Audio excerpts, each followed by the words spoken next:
Hello friends, welcome to Sanvi classes. हम लोग बिहार दरोगा के प्रैक्टिस सेट देख रहे हैं। आज के वीडियो में है प्रैक्टिस सेट नंबर 3।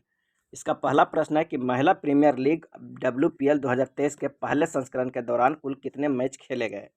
WPL जो 2023 में शुरू हुआ है उसमें कितने मैच खेले गए, और इसका सही आंसर हो जाएगा ऑप्शन बी 22। IPL की सफलता के बाद BCCI ने पहली बार WPL की शुरुआत की, जिसमें 5 टीमों ने भाग लिया था। इसमें टोटल 22 मैच खेले गए। WPL प्रथम संस्करण के विजेता है मुंबई इंडियंस। फरवरी 2023 में निम्न में से किन राज्यों में विधानसभा चुनाव नहीं कराए गए, और इसका सही आंसर हो जाएगा ऑप्शन डी मणिपुर में। निर्वाचन आयोग द्वारा फरवरी में देश में कुल 3 राज्यों में विधानसभा चुनाव कराया गया, जिसमें त्रिपुरा, नागालैंड तथा मेघालय शामिल है। बिहार सरकार द्वारा प्रतिवर्ष शहीद दिवस किस तिथि को मनाए जाने की घोषणा की गई। सही आंसर हो जाएगा ऑप्शन बी 15 फरवरी को। 15 फरवरी को शहीद दिवस के रूप में मनाए जाने की घोषणा की है। अगला प्रश्न है कि भारत का कौन सा राज्य मसाला उत्पादन में अग्रणी है।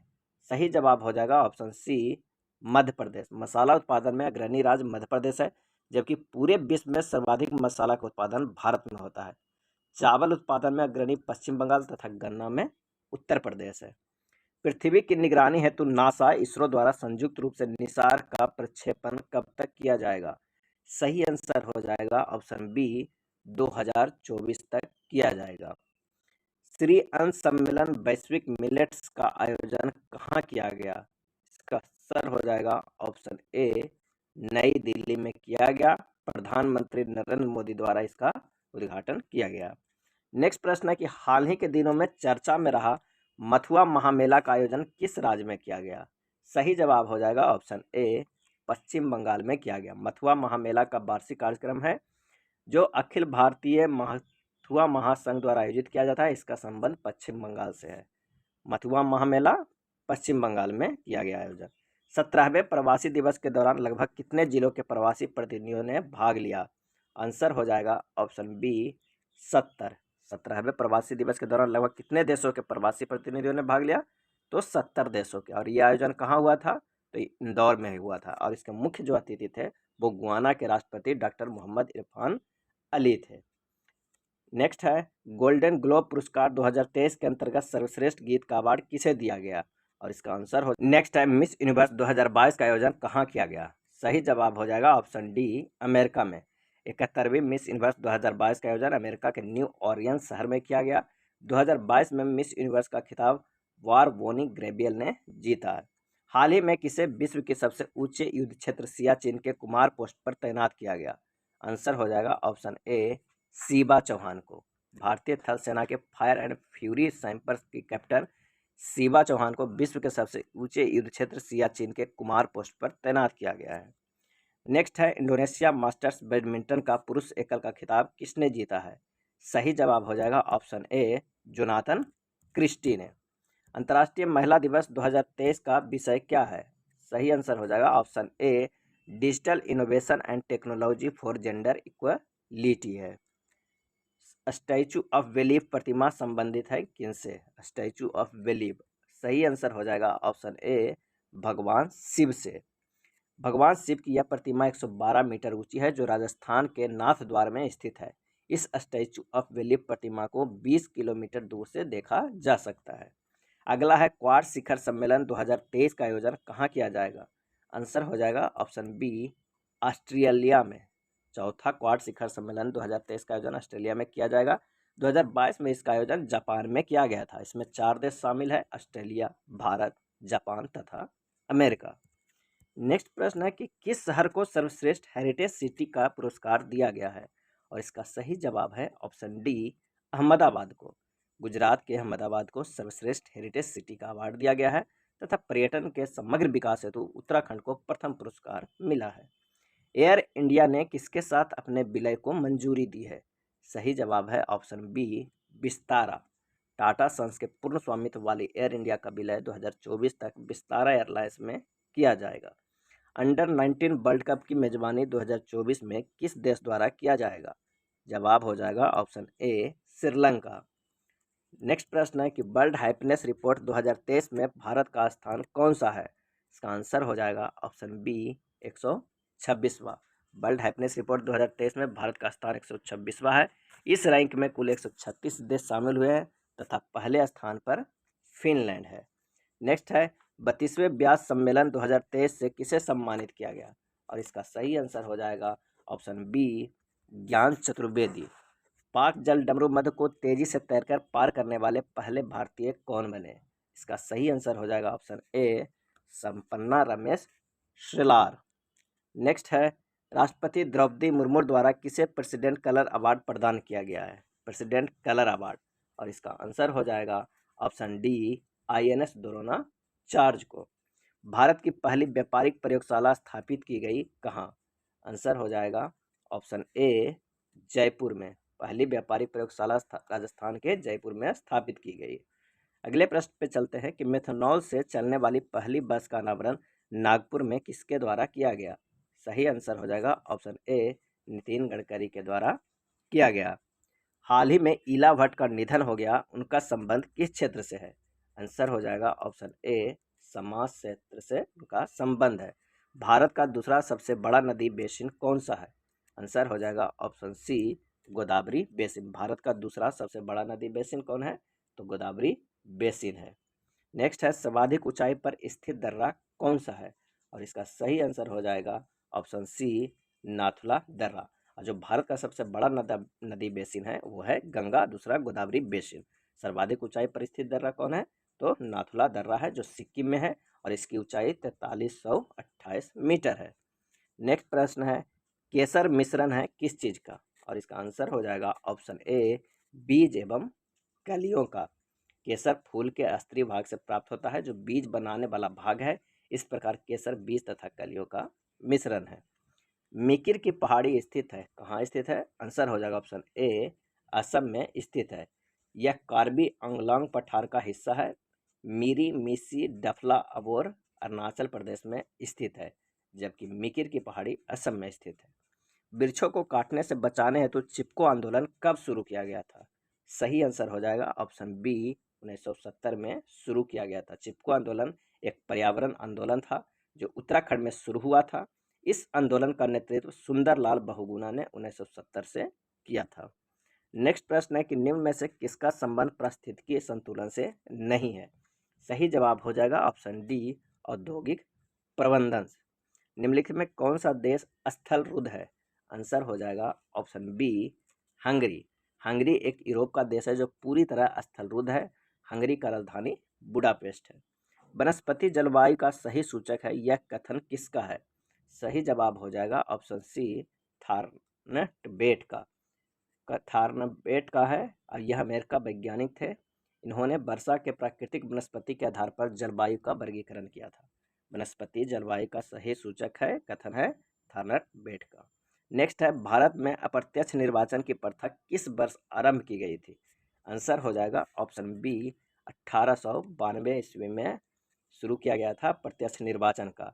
इसके साथ ही 1892 में भारत परिषद अधिनियम के तहत राजस्व एवं व्यय अथवा बजट का बहस करने तथा कार्यकारिणियों में प्रश्न पूछने की शक्ति दी गई थी।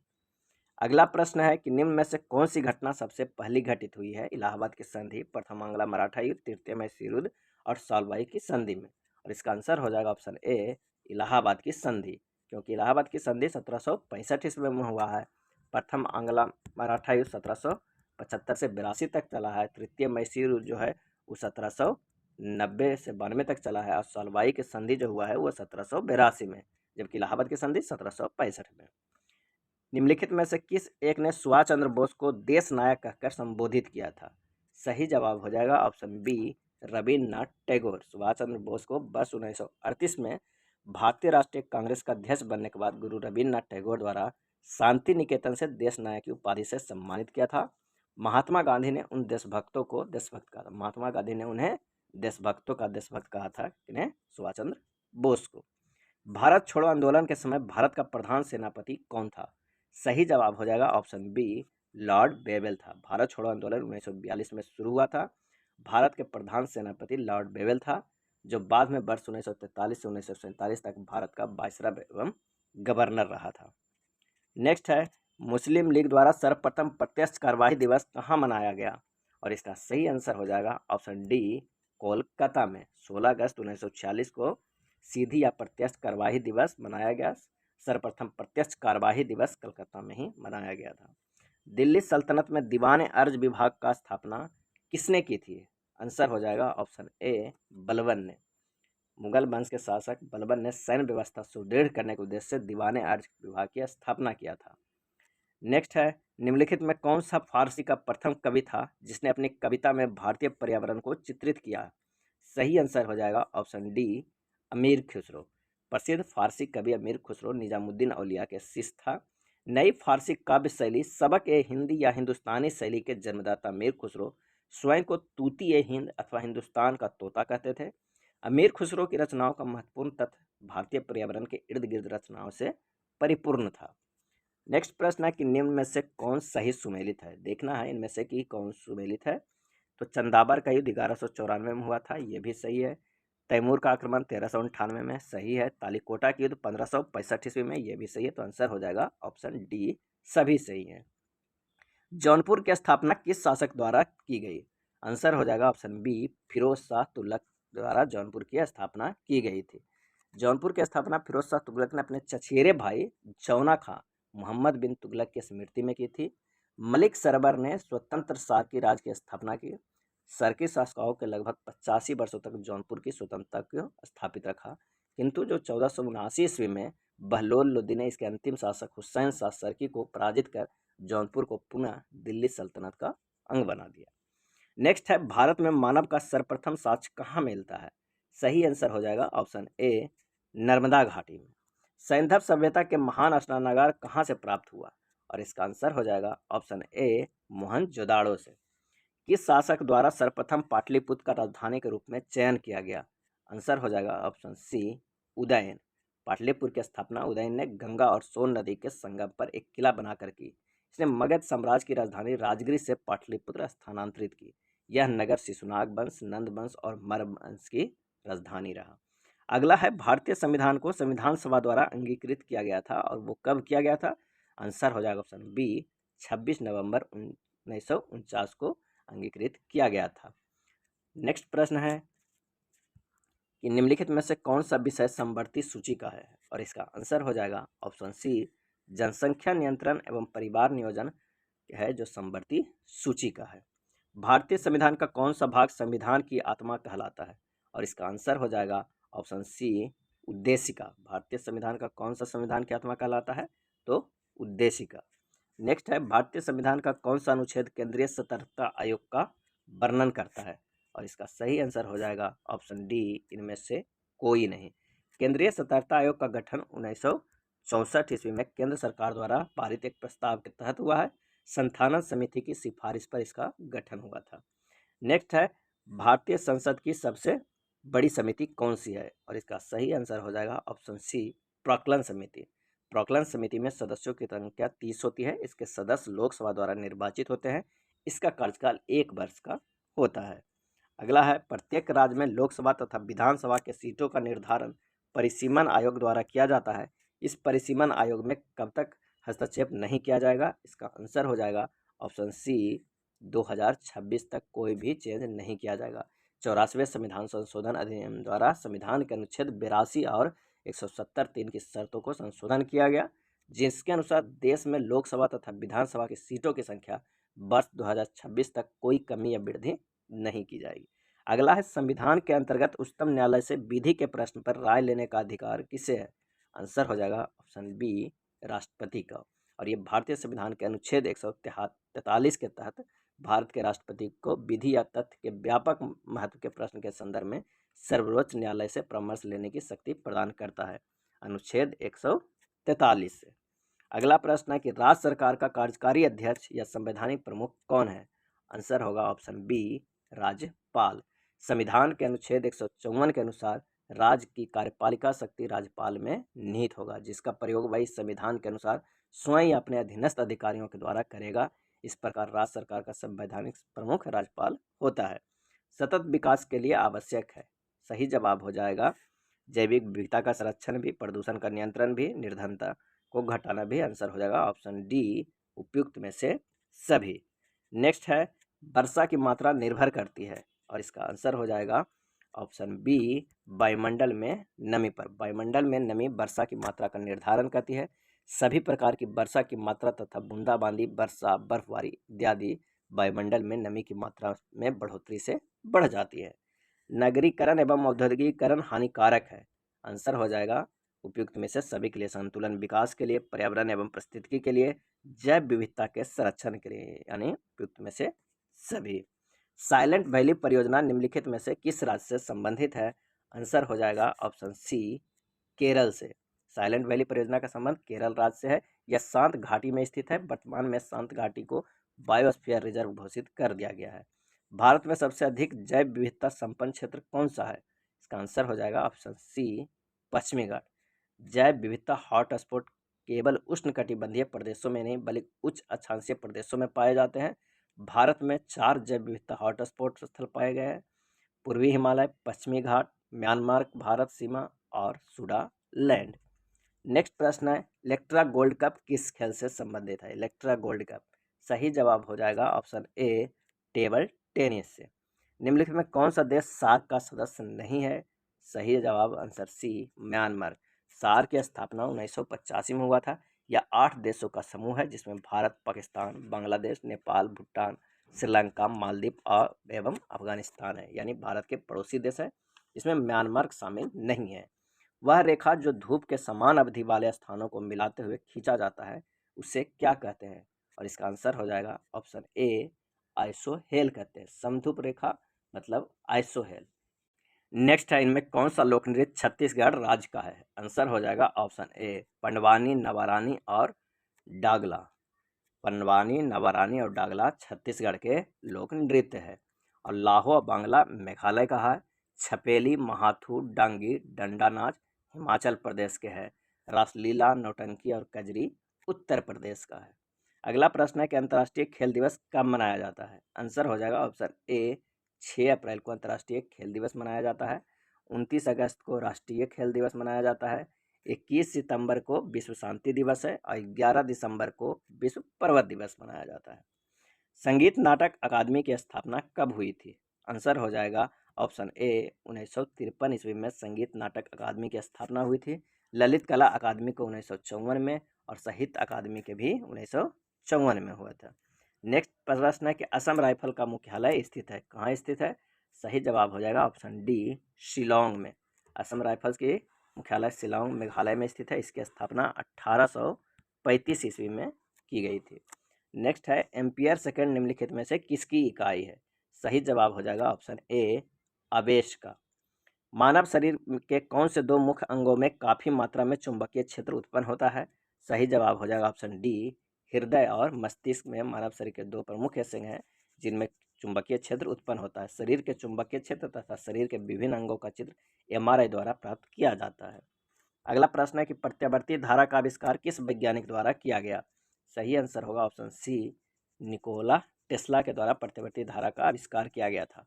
गुरुत्वाकर्षण का नियम आइजैक न्यूटन के द्वारा, ग्रामोफोन को थॉमस एडिसन के द्वारा और प्रकाश विद्युत प्रभाव का अल्बर्ट आइंस्टीन द्वारा किया।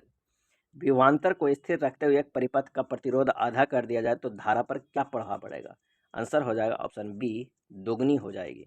V बराबर आई आर होता है तो I बराबर V बटा आर हो जाएगा। यदि V कांस्टेंट है तो प्रतिरोध R/2 हो जाएगा। तो इसका आंसर हो जाएगा ऑप्शन बी। नेक्स्ट है, निम्नलिखित में किस अंक का विचलन कोण सबसे कम होता है? और इसका सही आंसर हो जाएगा ऑप्शन डी, लाल। किस रंग का विचलन कोण सबसे कम होता है? तो लाल रंग का सबसे कम होता है और इसका तरंग दैर्ध्य जो होता है 625 से 740 नैनोमीटर तक होता है। नेक्स्ट है, यदि एक वास्तविक वस्तु का प्रतिबिंब बनाने के लिए उत्तल दर्पण का प्रयोग यानी उपयोग किया जाता है तो निम्नलिखित में कौन सा कथन गलत है? आंसर हो जाएगा ऑप्शन ए, प्रतिबिंब वास्तविक है। उत्तल दर्पण में प्रत्येक दशा में प्रतिबिंब छोटा, सीधा, आभासी तथा ध्रुव और फोकस के बीच निर्मित होता है। उत्तल दर्पण द्वारा वस्तु की किसी भी स्थिति में वस्तु का प्रतिबिंब वास्तविक नहीं बनता है। चलिए नेक्स्ट प्रश्न पे चलते हैं कि निम्नलिखित में से क्या आर्किमिडीज के सिद्धांत पर आधारित नहीं है? सही जवाब हो जाएगा option D, odometer. Odometer Archimedes के सिद्धांत पर आधारित नहीं है। शेष जो हाइड्रोमीटर, पनडुब्बी और इलेक्ट्रोमीटर है सभी आर्किमिडीज के सिद्धांत पे आधारित है। अब आर्किमिडीज सिद्धांत है क्या? तो किसी तरल माध्यम से किसी वस्तु पर लगने वाला उत्प्लावन बल उस वस्तु द्वारा विस्थापित तरल के भार के बराबर होता है। निम्नलिखित में कौन रासायनिक परिवर्तन का उदाहरण है? आंसर हो जाएगा ऑप्शन ए, मक्खन का खट्टा होना। ये परिवर्तन है जिसमें नए पदार्थ बनते हैं, वे रासायनिक परिवर्तन कहलाते हैं और यह एक अनुत्क्रमणीय प्रक्रिया है। रासायनिक परिवर्तन के बाद पदार्थों को वापस उसी मूल पदार्थ में परिवर्तन नहीं होते हैं। मक्खन का खट्टा होना, कागज का जलना, लोहे में जंग लगना। अगला प्रश्न है कि निम्नलिखित में कौन सा ऊर्ध्वपातक पदार्थ नहीं है? और इसका सही आंसर हो जाएगा ऑप्शन ए, सोडियम सल्फेट। ऊर्ध्वपातन एक भौतिक प्रक्रिया है। किसी पदार्थ द्वारा अपनी अवस्था को ठोस से सीधे गैस में परिवर्तित करने को ऊर्ध्वपातन कहते हैं, जैसे कपूर, अमोनिया क्लोराइड, नेफ्थलीन ऊर्ध्वपातक पदार्थ है। नेक्स्ट है किसी एक तत्व का इलेक्ट्रॉनिक्स विन्यास 2 8 7 है तो इसकी संयोजकता क्या होगी? आंसर हो जाएगा ऑप्शन डी, 1 होगी। वे अम्ल जिनमें हाइड्रोजन के साथ ऑक्सीजन के अतिरिक्त अन्य अधात्विक तत्व होते हैं क्या कहलाते हैं? सही आंसर हो जाएगा ऑप्शन सी, अनोक्सी अम्ल कहते हैं। मिथाइल ऑरेंज का क्षारीय माध्यम में कैसा रंग होता है? आंसर हो जाएगा ऑप्शन डी, पीला गुलाबी। मिथाइल ऑरेंज का क्षारीय माध्यम में रंग पीला गुलाबी होता है। एल्युमिनियम ऑक्साइड प्रकृति में खाली स्थान होते हैं। सही आंसर हो जाएगा ऑप्शन सी, उभयधर्मी होते हैं। एल्युमिनियम ऑक्साइड Al2O3 प्रकृति में उभयधर्मी यानी एम्फोटेरिक होते हैं। ये जल में अविलेय है परंतु सोडियम हाइड्रोक्साइड विलयन में घुल जाते हैं। रासायनिक गुणों के मध्य मेंडलीव ने किन तत्वों के साथ मिलकर बने यौगिकों पर ध्यान केंद्रित किया था? आंसर हो जाएगा ऑप्शन डी, हाइड्रोजन एवं ऑक्सीजन पे। अगला प्रश्न है कि निम्नलिखित में कौन सा तत्व आवर्त सारणी का सर्वाधिक विद्युत ऋणात्मक तत्व है?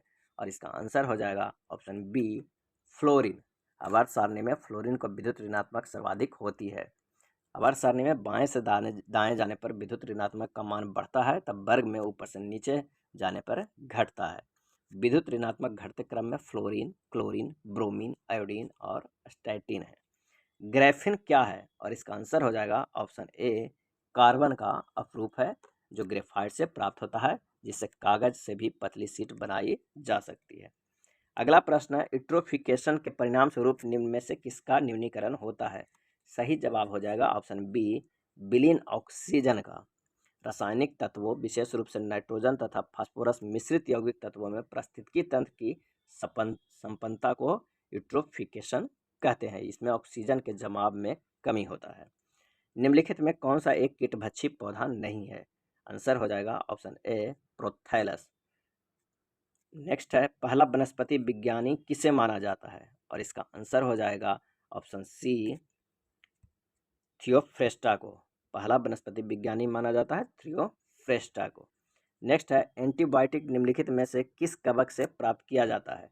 आंसर हो जाएगा ऑप्शन सी, पेनिसिलिन से। एंटीबायोटिक एक रासायनिक पदार्थ है जिनका निर्माण कुछ सूक्ष्म जीवों द्वारा होता है या अन्य सूक्ष्म जीवों की वृद्धि के मंद अथवा उन्हें मार सकते हैं। एंटीबायोटिक पेनिसिलिन कवक पेनिसिलियम नोटेटम से प्राप्त किया जाता है। निम्न में से कौन सा पादप हार्मोन कोशिका विभाजन से संबंधित है? और इसका आंसर हो जाएगा सी, साइटोकाइनिन। श्वसन का पहला चरण ग्लूकोज का खाली स्थान में विखंडन है और इसका सही आंसर हो जाएगा option A, pyruvate. Cytokine hormone की खोज किसने किया था? तो मिलर ने किया था 1955 में। श्वसन का पहला चरण ग्लूकोज का खाली स्थान में विखंडन है, पाइरूवेट। अगला प्रश्न है, निम्नलिखित में कौन सा पौधा ब्रायोफाइटा समूह के अंतर्गत आते हैं? और इसका आंसर हो जाएगा ऑप्शन सी, मार्केसिया। मास, एंथोसिरोसिस, रिक्सिया और मार्केसिया आदि ब्रायोफाइटा समूह के अंतर्गत आने वाला पौधा है। उस वाहिनी का नाम क्या है जो पुरुष के वृषण से निकलती है और शुक्राणु को शरीर में ले जाती है? इसका सही आंसर हो जाएगा ऑप्शन बी, शुक्रवाहिका। शुक्रवाहिका उस वाहिनी का नाम है जो पुरुषों के वृषण से निकलती है और शुक्राणु को शरीर में ले जाती है। वृषण के शुक्र जनन नलिकाओं वृषण नलिकाओं के माध्यम से शुक्रवाहिकाओं में खुलती है। नेक्स्ट है, हमारी आँखों में लेंस का क्या काम है? और इसका आंसर हो जाएगा ऑप्शन सी, आँख की फोकस दूरी को बदलना। हमारी आँखों में लेंस का काम आँख को फोकस दूरी को बदलना होता है। जब किसी वस्तु में चलने वाली प्रकाश की किरणें कॉर्निया पर पहुंचती है तो अपरिवर्तित होकर नेत्र में प्रवेश करती है। इससे रेटिना पर वस्तु का उल्टा प्रतिबिंब बनता है, तब वस्तु हमें सीधा दिखाई देता है। रक्त में पाए जाने वाला कौन सा घटक शरीर में ऑक्सीजन परिवहन के लिए जिम्मेदार होता है? और इसका आंसर हो जाएगा ऑप्शन डी, आरबीसी। अगला प्रश्न है कि अदृश्य निर्यात निर्यात का अर्थ होता है, और इसका सही आंसर हो जाएगा ऑप्शन ए, सेवाओं का निर्यात। अदृश्य निर्यात का अर्थ होता है सेवाओं का निर्यात। नेक्स्ट प्रश्न है कि छठी पंचवर्षीय योजना के दौरान निम्नलिखित में कौन सा कार्यक्रम शुरू किया गया था? और इसका आंसर हो जाएगा ऑप्शन ए, एकीकृत ग्रामीण विकास। छठी पंचवर्षीय योजना में प्रच्छन्न बेरोजगारी का सामान्यतः क्या अर्थ होता है? और इसका आंसर हो जाएगा ऑप्शन सी, श्रमिक की सीमांत उत्पादन शून्य। अर्थशास्त्र में छिपी या प्रच्छन्न बेरोजगारी शब्द का प्रयोग सबसे पहले जॉन रॉबिन्सन ने किया था। तकनीकी शब्दावली में श्रमिकों की सीमांत उत्पादकता के शून्य होने को छिपी बेरोजगारी कहा जाता है। अगला प्रश्न है कि राष्ट्रीय आय समिति का गठन किस वर्ष किया गया था? और इसका आंसर हो जाएगा ऑप्शन ए, 1949 में किया गया था, और इसके पहले अध्यक्ष थे पीसी महालनोबिस। नेक्स्ट देखते हैं, 5 क्वेश्चन मैथ का रहता है। तो पहला क्वेश्चन है, ममता के पास 100 रुपया तथा 50 रुपया के कुल 85 नोट है, जिनका कुल मूल्य 5000 रुपया है। इनमें से 50 रुपया के नोट कितने हैं? 100 और 50 के उनके पास 85 नोट है। तो माना कि 50 रुपया के नोटों की संख्या x है और 100 के नोटों की संख्या कितना हो जाएगा? तो 85 माइनस x है। अब क्या कर देना है कि जो x है तो 50 गुना x प्लस 100, और कितना नोट है ये 100 वाला? तो 85 माइनस x इक्वल टू 5000 कर देंगे, और इसे सोल्व करेंगे तो x बराबर 70 आएगा। आंसर हो जाएगा ऑप्शन सी, √8 प्लस 2√15 का सरलतम मान क्या है? तो इसे जब आप सरल कीजिएगा तो आंसर हो जाएगा a √5 प्लस √3।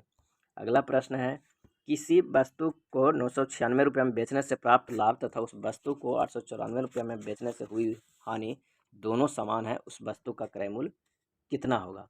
तो माना कि वस्तु का क्रय मूल्य x है, तो प्रश्न अनुसार क्या कर रहा है कि 996 माइनस x बराबर x माइनस 894। जब इसे हल कीजिएगा तो आएगा 945, आंसर बी। अगला प्रश्न है कि प्रभा ने 32,000 रुपया का निवेश करके एक व्यापार आरंभ किया। 5 माह बाद 22,000 रुपया की पूंजी लगाकर अमित साझेदार हो गया। वर्ष के अंत में 16,409 रुपया का कुल लाभ में से प्रभा का भाग कितना है? और इसका आंसर हो जाएगा ए, 11,712 रुपया। आप इसे सोल्व कीजिएगा, काफ़ी आसान प्रश्न रहता है मैथ का। अपनी समान गति की 2/3 गति से चलने पर एक रेलगाड़ी अपने गंतव्य पर 3 घंटे देरी से पहुंचती है। समान गति से वह यात्रा पूरी करने में उसे कितना समय लगेगा? तो इसका आंसर बता देते हैं। इसका आंसर होगा ऑप्शन ए, 6 घंटे। ये था एडुटेरिया के बिहार दरोगा के प्रैक्टिस सेट नंबर 3 के प्रश्न। अगर वीडियो अच्छा लगा हो तो प्लीज़ लाइक एंड शेयर कर दीजिएगा। धन्यवाद।